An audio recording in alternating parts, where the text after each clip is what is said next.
Thanks to Richard Fowler. Good to see you. Good to see y'all. It was fun. Happy New Year. Happy New Year. Peaceful discussion. For the most part. Yeah, for the most part. It was always great. It's going to be a roller coaster ride this year. Trust me. Oh, I can't. I can't. No one is doubting that. I can't wait for all the awkward campaign moments coming up. We're back tomorrow at noon Eastern. Here's Harris. Let's get to the breaking news now happening inside the White House. We are awaiting a wide-ranging set of remarks from the President of the United States. He's holding his first cabinet meeting of the new year, and he's commented already on the government shutdown, the partial one, the border wall, ahead of a planned briefing with top congressional leaders at the White House later today on that very subject. A lot going on. Outnumbered overtime now, I'm Harris Faulkner. Today's cabinet meeting gives us a first look at some of the newest members of the Trump administration and comes amid the drama and tension over that partial government shutdown. It also takes center stage at the White House today later. The president will play host to congressional leaders in the Situation Room. This is both political sides are not budging on the issue of a border wall. Democrats planning to vote on a series of measures to reopen the border. But the White House says their plan is a non-starter because it offers no new cash for the president's border wall. Rich Edson now. Story continuing to develop as we get closer to seeing that live play out from inside this cabinet meeting. Rich? Good afternoon, Harris. And the president says $5.6 billion for a border wall is a small price to pay for U.S. security. And he says the Democrats are only opposing it to set themselves up for the politics of 2020. The president also says that the United States must end the visa lottery system and that Republicans are for a deal on DACA. That's the Obama-era policy designed to allow those brought to the United States illegally as children, let them stay in the United States. Homeland Security Secretary Kirstjen Nielsen says there is a devastating crisis at the border and says the United States needs to fund the wall, fix loopholes, and create a safe pathway to reunite children with their families. This cabinet meeting is ahead of the president's 3 p.m. session with Democratic and Republican leaders here at the Situation Room in the White House. The president says ICE and Border Patrol will give a presentation at that meeting. Tomorrow, that's when Democrats assume control of the House. They say they're going to vote on 2 bills tomorrow. One would fund all the closed government agencies through September 30th. The second would fund the Department of Homeland Security only through February 8th. That would allow more time for negotiations on this issue. Democrats say they oppose any funding for a wall. To that, Sarah Huckabee Sanders, the White House press secretary, says in a statement, quote, Speaker-designate Nancy Pelosi released a plan that will not reopen the government because it fails to secure the border and puts the needs of other countries above the needs of our own citizens. The Pelosi plan is a non-starter because it does not fund our homeland security or keep American families safe from human trafficking, drugs, and crime. The president in this cabinet meeting also spoke about the U.S. withdrawal from Syria. He says the administration is slowly withdrawing, and he says that other countries now must take up the fight against ISIS. He also says that he got a letter from Kim Jong-un, calls it a great letter, and did comment on the stock market give back that we saw in December, called it a glitch. Harris? Rich Edson with the facts. Thank you very much. I want to bring in now Republican Congressman Buddy Carter. The Georgia lawmaker is frustrated that it has taken Democrats so long to come to the table after House Republicans passed a bill more than a week ago. Great to have you on the program. Thank you for being with me. First of all, what gets accomplished, in your opinion, at this meeting with the president at the White House later today? Well, hopefully we can jumpstart the process. I mean, obviously the Democrats have been no-shows. Where have they been? Out in Hawaii or wherever? And the president has wanted to negotiate. He's been in the White House. He's been available. And I think that this is a concerted effort on his part and on the administration's part to get something started. You know, I do want to ask the question because I try to ask as many Republicans, both Senate and House, this question so we get a full picture. Why didn't this get done before the end of the year and you knew Democrats were going to take over the House? Well, unfortunately, it didn't get done. However, I would submit that we did our job, particularly in the House with the Republican majority. We sent a bill over to the Senate that included disaster funding, included relief for the disasters, and also included border wall funding. And that would have done it, but it got over to the Senate. Now Chuck Schumer and the Senate Democrats are the ones who are holding it up. So we did our job in the Republican majority in the House. It sounds like from what you sent over to the Senate that there were some yeses in there to Democrats. Why are Democrats then all no? Well, that's a good question, particularly if you look at the history of this, particularly if you look back to 2006. If you look back just 5 years ago when the Democrats were all over this issue, they were the ones who were funding the wall. They were the ones who were funding security for the border. You know, the number one responsibility of the federal government is to protect our homeland.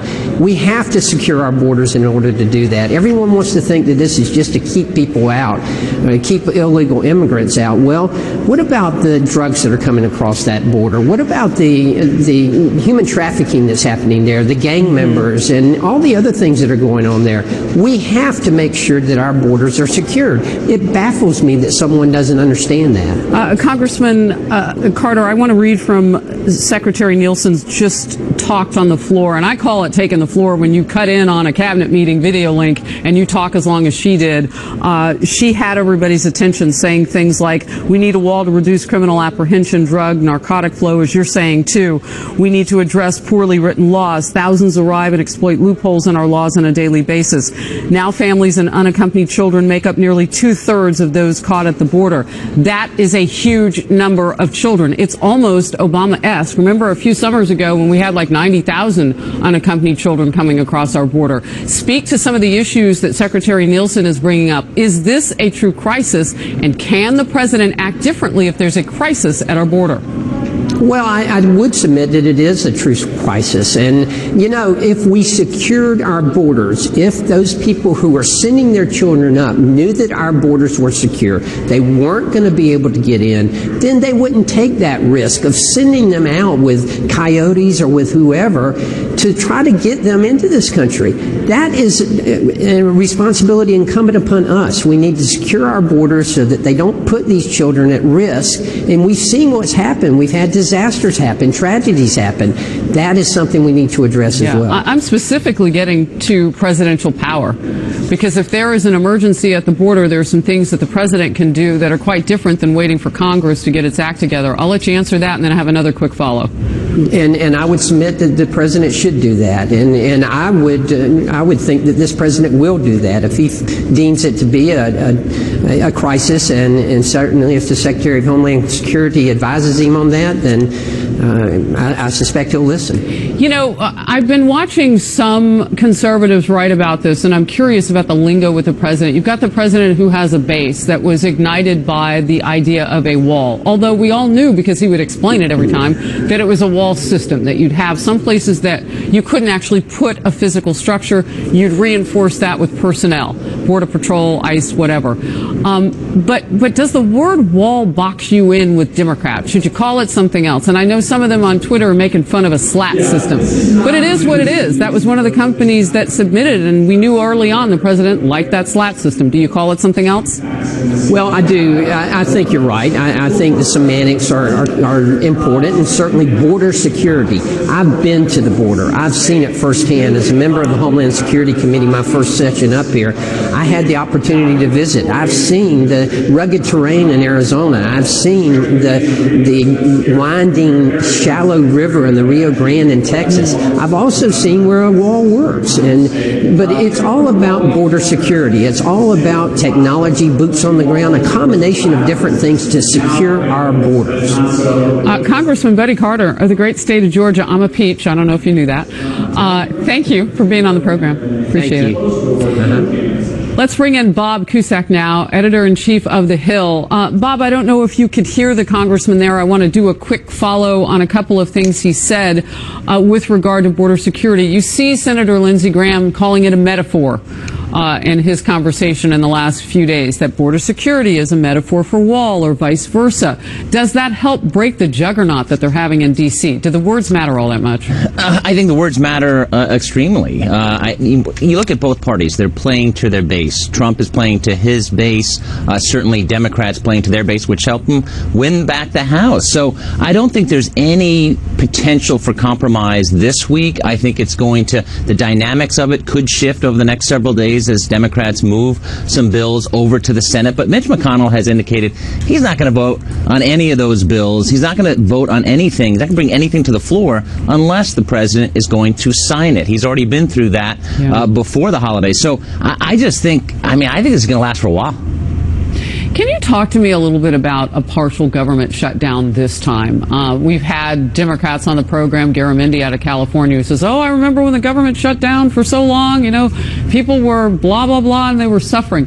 What exactly is happening with this one? Well, certainly government officials have been paid, but there's a question of it going forward. Now, usually in these shutdowns, they are back paid, but a lot of people, especially in Washington, live paycheck to paycheck. So, but this also affects contractors. This affects people who clean buildings. Certainly, they're not employed by the government, so they're losing paychecks. And I think that this just, as it continues to get more embarrassing for the country, I think both sides are going to have to come to realize that when you look at the numbers, we're talking about a small amount of money. It's billions of dollars. Aren't we losing more at this point? Couldn't they have just given the president his $5.6 billion at this point? I mean, I haven't done the hard crunch of numbers in the last 24 hours, but as we were sliding like into day 10 and we're at day 12 now. Yeah. But as we were already spending so much more. Yeah, no, that's right.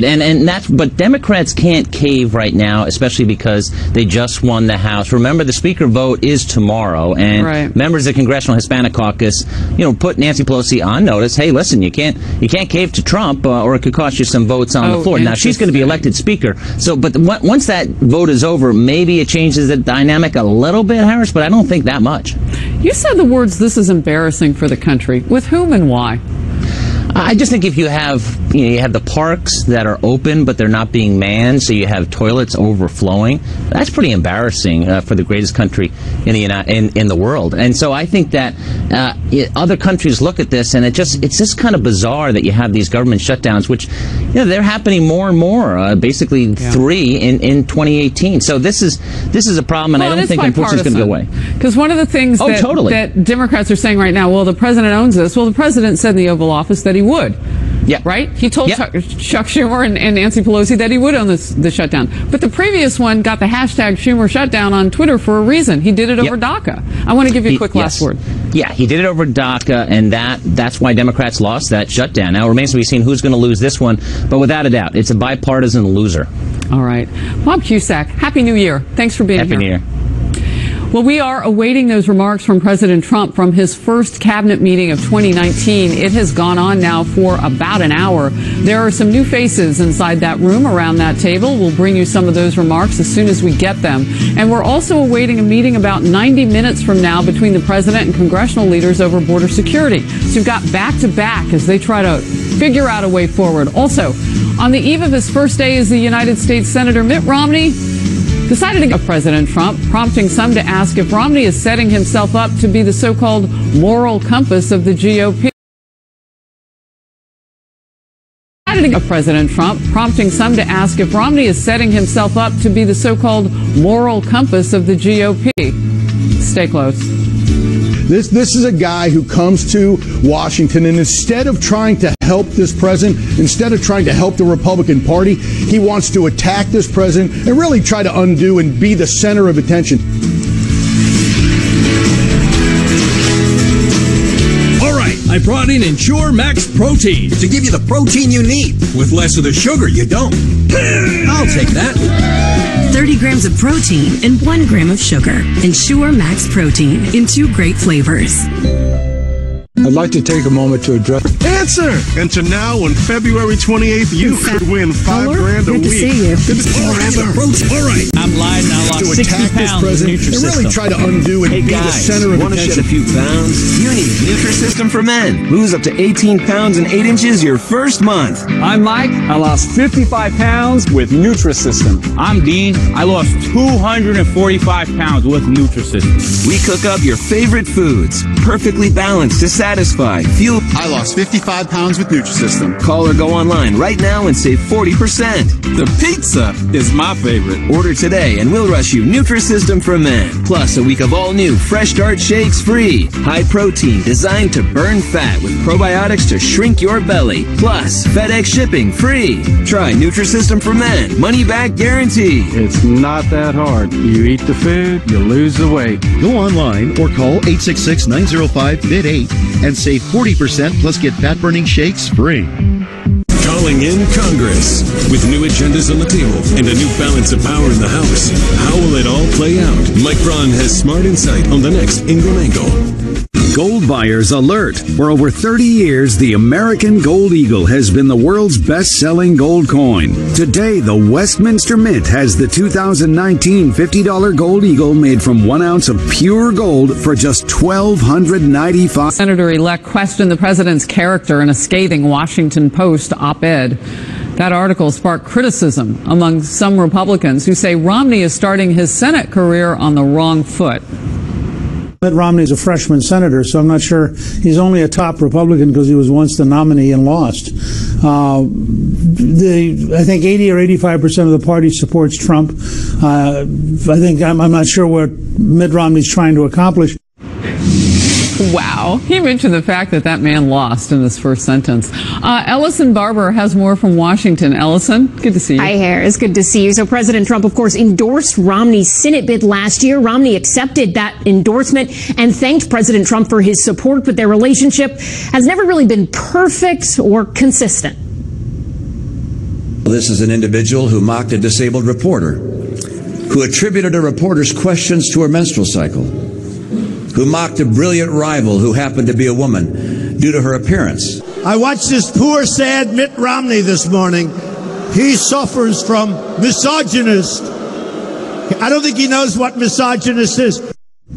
After all of that, Trump considered Romney for Secretary of State. In the new Washington Post op-ed, Senator-elect Romney acknowledges that Mr. Trump was not his first choice in 2016, but says he hoped Trump would rise to the occasion as president. In that regard, Romney claims the president is failing, writing, quote, "With the nation so divided, resentful, and angry, presidential leadership in qualities of character is indispensable, and it is in this province where the incumbent shortfall has been most glaring." President Trump responding with a tweet, "Here we go with Mitt Romney, but so fast. Question, is he a flake?" A reference there to a frequent Republican Trump critic, former Arizona Senator Jeff Flake. The president then continued, "Would much prefer that Mitt focus on border security and so many other things where he can be helpful. I won big and he didn't. He should be happy for all Republicans, be a team player and win." The chair of the RNC and niece of the Senator-elect Ronna Romney McDaniel is actually siding with President Trump in a tweet. She said it is disappointing and unproductive for an incoming Republican freshman senator to attack President Trump as their first act. Mr. Romney praised the president's corporate tax policies and appointments of conservative judges, but Romney says that policies and appointments are only a part of a presidency. Harris? Ellison, thank you very much. I want to bring in now my next guest, Mark Lauder, member of the Trump 2020 Advisory Board, former special assistant to President Trump, and former press secretary to Vice President Pence. Mark, good to see you. Happy New Year. Good to see you. Happy to you. You have a lot of experience in dealing with the semantics of things and working with leaders. So Mitt Romney comes after you. Do you go back after Mitt Romney or do you ignore it?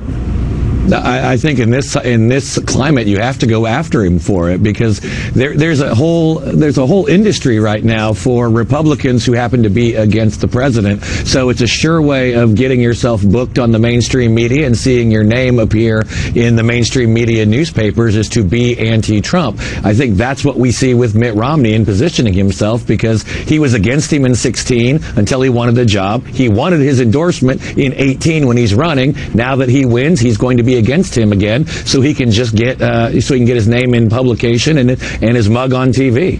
So are there a lot of people who are anti-Trump in Utah that he's trying to impress, or what's happening? I think this is more about trying to be accepted by the mainstream media in Washington and New York, where it's the easiest way to get booked on many cable and news outlets is to be a Republican who's against the president. He goes in this op-ed and talks about the policies, talks about the judicial appointments that President Trump has championed and he agrees with, but in order to get published, you're going to have to be anti-Trump. Why is that necessary on day one as Democrats are about to take over the House? Why wouldn't you want to have maybe behind the scenes? We already know how Mitt Romney feels. I mean, Ellison Barber's report had some of the past comments from Romney about this current president when he was a candidate. So we already get that. But why on day one, as Democrats are about to take over the House, when you want a unified presence, both Senate and House, on the Hill?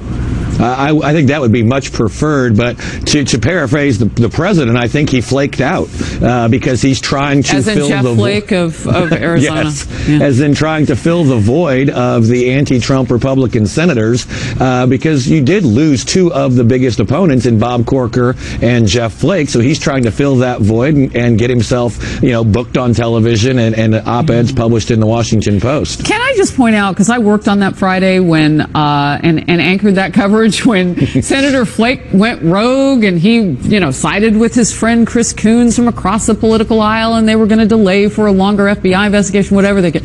Can I point out that he then voted for Kavanaugh in the end, that he voted with this president some 90% of the time.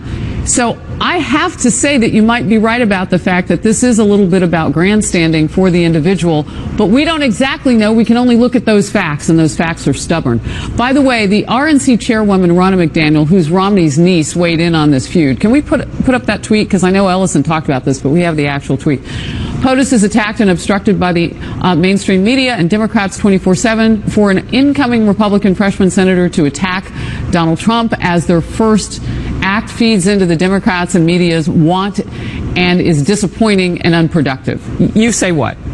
I agree completely with the chair, and this is not about family. She's the chairwoman of the Republican National Committee, so she should be calling for party unity and expressing her disappointment, regardless of their relations, in her role as chairwoman. So I think it's an entirely appropriate thing to say, and it's also what you want the president. You want to see coming from our president to see Republicans in a new, larger majority in the United States Senate coming together to support his policies and not starting to fracture off. Ronna McDaniel and I talked about this on this very program. The Republicans made history in the midterms by picking up seats in the Senate when they already had the majority. Maybe some of them don't know that. Maybe Mitt Romney doesn't know that. I don't know. It's good that we did. Happy New Year. Happy New Year. I'll see you next time. Yep. We are awaiting remarks from the president's first cabinet meeting of the year, and we're also awaiting a border wall briefing at the White House between President Trump and congressional leaders as the showdown nears the 2-week mark. So what can we expect from that meeting? Will lawmakers be able to strike a deal? Power Panel slides in next. Stay close. Which investment